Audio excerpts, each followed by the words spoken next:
Tape Jockey by Tom Leahy. Originally published in If Worlds of Science Fiction, March 1954. Narrated by Tom Trussel. The little man said, "Why, Mr. Bartle, come in. This is indeed a pleasure." His pinched face was lighted with an enthusiastic smile.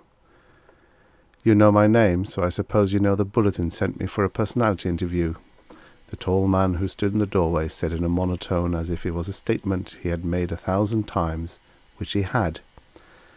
"Oh, certainly, Mr. Bartle. I was informed by Section Secretary Andrews this morning. I must say I'm greatly honoured by this visit, too.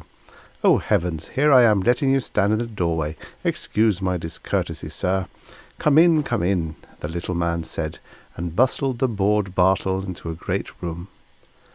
The walls of the room were lined by grey metal boxes that had spools of reproduction tape mounted on their vertical fronts, tape recorders, hundreds of them.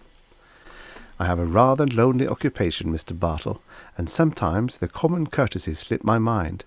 It is a rather grievous fault, and I beg you to overlook it.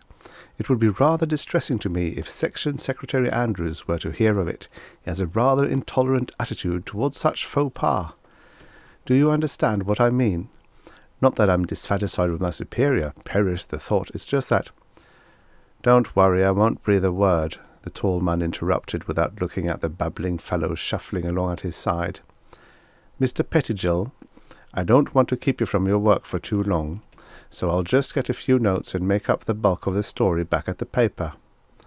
Bartle searched the room with his eyes. "Don't you have a chair in this place?" "Oh, my gracious, yes. There goes that old discourtesy again, eh?" the little man, Pettigil, said with a dry laugh. He scurried about the room like a confused squirrel until he spotted a chair behind his desk.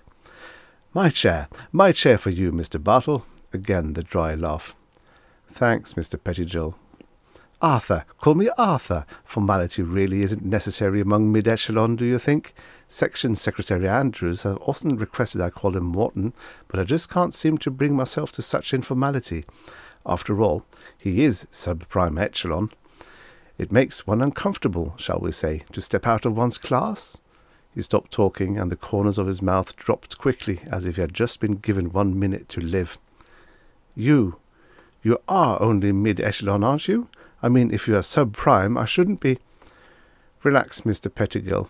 Arthur, I am mid-echelon, and I am only that because my father was a man of far more industry than I. I inherited my classification." "So, well now, interesting, very. He must have been a great man, Mr. Bartle." "So I am told, Arthur, but let's get on with it," Bartle said, taking some scrap paper and a pencil stub from his tunic pocket. "Now, tell me about yourself and the melopsych centre." "Well," the little man began with a sigh, and blinked his eyes peculiarly, as though he were mentally shuffling events and facts like a deck of cards. "Well, my life will be of little interest, but the centre is of the utmost importance. That's it. I am no more than a physical extremity that functions in accord with the vital life that courses through the great physique of the centre. No more. I ask no more than to serve the centre, and in turn my fellow citizens, whether they be prime, sub-prime, mid, or even sub-lower." He stopped speaking, affecting a martyr-like pose.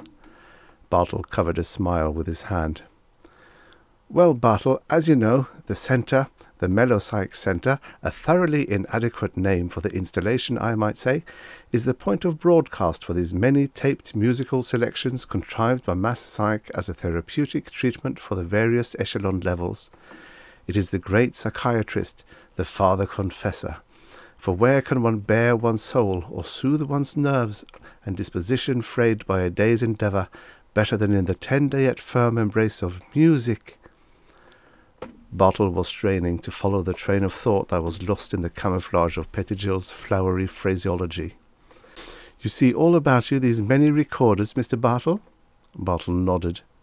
"On those machines, sir, are spools of tape, music tapes, all music. My heavens, every kind, classical music, jazz, western, all kinds of music.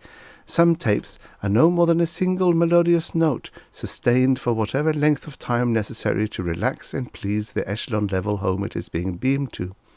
Oh, I tell you, Mr. Bartle, when the last tape has expended itself for the day, as our service code suggests, I leave this great edifice with a feeling of profound pride in the fact that I have so served my fellow man. You share that feeling too, don't you, Mr. Bartle? Bartle shrugged. Pettigil paused and looked at the watch he carried on a long chain attached to a clasp on his tunic. A Benz chronometer given to me by Section Secretary Andrews on the completion of my 25 years of service. It's radio synchronized with the master timepiece in Greenland. It gives me a feeling of close communion with my superiors, if you understand what I mean. Bartle did not. He said, "Am I keeping you from your work? If I am, I believe I can fill in on most of this back at the paper. We have files on the center's operation." The little man hurriedly put out a hand to restrain Bartle, who was easing out of the chair. "Not yet, Mr. Bartle," he said, suddenly much more sober. Then his incongruous pomposity appeared again. "My gracious, no, you aren't keeping me from my work. I just must start the mid-lower echelon tape. It won't take a moment. Tonight they receive Concerto for Ass's Jawbone. Sounds rather ridiculous, doesn't it? Be that as it may, there is a certain stimulation in its rhythmic cacophony. Aboriginality, yes, I would say it arouses a primitive exaltation." He flicked a switch above the recorder, turned a knob, and pressed the starter button on the machine. The tape began winding slowly from one spool to another. "Is it casting?" Bartle asked. "I don't hear a thing." Pettigil laughed. "My stars, no, you can't hear it. See!" He pointed at a needle doing a staccato dance on the meter face of the machine. "That tells me everything is operating properly. Mass Psych advises us never to listen to casts. The selections were designed by them for specific social and intellectual levels. It could cause us to experience a rather severe emotional disturbance." A peculiar look came over Bartle's face. "Is there ever a time when all the machines run at once? That is, when every echelon home is tuned to the melopsych tapecasts?" Pettigil registered surprise. "Why, certainly, Mr. Bartle. Don't you know Amendment 34206/B specifically states that all echelon homes must receive music therapy at 2300 hours every night? Of course, different tapes to different homes." "That's what I mean." "Haven't you been abiding by the directive, Mr. Bartle?" "I told you I owed my classification to my father's industry. I'm definitely lax in my duties." Pettigil laughed, almost wickedly, Bartle thought. "What I'm getting at is," Bartle continued, "what if the wrong casts were channeled into the various homes?" "I remind you, sir, I'm in charge of the centre and have been for 30 years. Not even the slightest mistake of that nature has ever occurred during that time." "That I can believe, Pettigil," Bartle said, his voice edged with sarcasm. "But, hypothetically, if it were to happen, what would the reaction be?" The little man fidgeted with his watch chain. Then he leaned close to Bartle and said in a barely audible whisper, "This isn't for publication in your article, is it?" "You don't think the government would allow that, do you? No, this is to satisfy my own curiosity." "Well, since we're both mid-echelon, brothers, so to speak, I suppose we can share a secret. It will be disastrous. I firmly believe it will be disastrous, Mr. Bartle." He moved closer to the tall man. "I recall a secret administrative directive we received here 20 years ago concerning just that. In essence, it stated that, though music therapy has its great advantages, if the pattern of performance were broken or altered, a definite erratic emotional reaction would develop on the part of the citizens. That was 20 years ago, and I shudder to think what might be the response now, especially if the cast were completely foreign to the recipient." He gave a little shudder to emphasize the horror of the occurrence. "It would make psychotics of the entire citizenry. That's what would happen, a nation of psychotics." The fellow who didn't hear the miscast would be top dog, eh, Pettigill? He could call his shots. Pettigill turned the watch chain faster between her forefinger and thumb.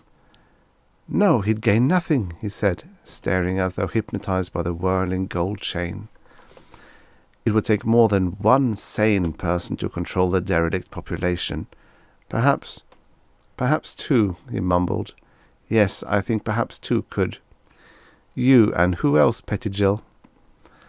Pettigill stepped back and drew himself erect. What? You actually entertained the idea that... He laughed dryly. Oh, you're pulling my leg, eh, Mr. Bartle? I suppose I am. Well, such a remark gives one a jolt, if you know what I mean.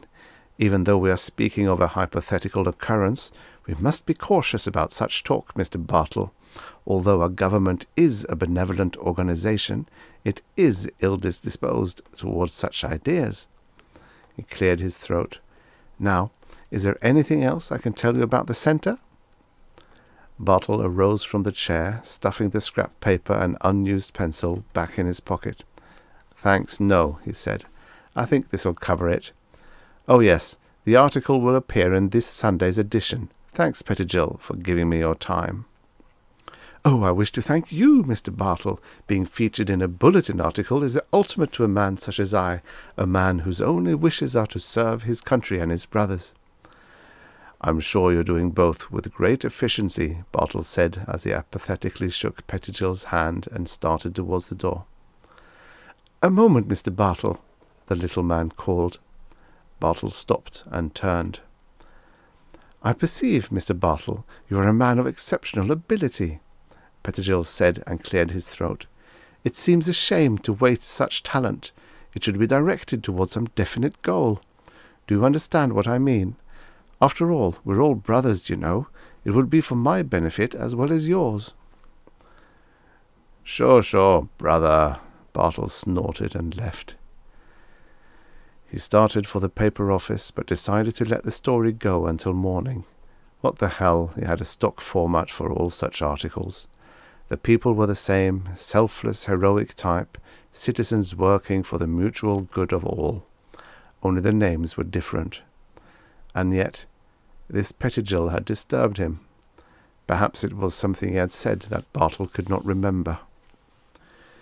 He walked into his warm flat and extracted the pre-cooked meal from the electro-oven. He ate with little relish, abstractly thinking of the foolish little cog in the governmental machine he had talked with that afternoon. Or was Pettigill that foolish little cog? Bartle could not help but feel there was something deep inside him that did not show in that wizened and seemingly open little face. He thought about it the rest of the evening. He looked at the clock on the night table. 2300 hours. Pettigill's lullaby hour, he thought. Bartle chuckled and switched off the bed light. He was asleep before the puffs of air had escaped from under the covers he pulled over himself. When the phone rang at 0300, Bartle was strangely not surprised, although consciously he was expecting no call. "Hello," he said sleepily. "Bartle, this is Pettigill." The voice was Pettigill's, but the nervous, timid quality was gone. "I assumed you did not hear the 2300 cast." "You assume correctly, Pettigill. What do you want?" "Come on over to the centre. We'll split a fifth of former Section Secretary Andrew's scotch." "What the hell do you mean?" "Were you serious about that therapy revolution we were talking about this afternoon?" "I'm always serious. So what?" "Excellent, excellent," Pettigill laughed. "I've spent 30 years just waiting for such a man as you. No, I'm serious, my cynical friend. What position would you like in the new government?" "Let's see. Why don't you make my descendants real peachy happy and make me, say, Administrator of Civilian Relations? That sounds big and important." "Fine, fine. Tell me, Bartle, how are your relations with psychotics?" Bartle leapt to the floor. Instantly he recalled what Pettigill had said that had disturbed him. When they had been discussing the repercussions of a miscast, Pettigill had said, "It will be disastrous," and not, "It would be disastrous." The devil had been planning just such a thing for God knows how long. "How many of 'em, Pettigil?" Bartle asked. "A lot, Bartle, a lot," the little man answered. "I would say 170 million. I might even say a nation of psychotics." He giggled again. A smile sliced through Bartle's sallow cheeks. "My relations with 'em would be the best. Keep that Scotch handy, Pettigil. I'll be right over."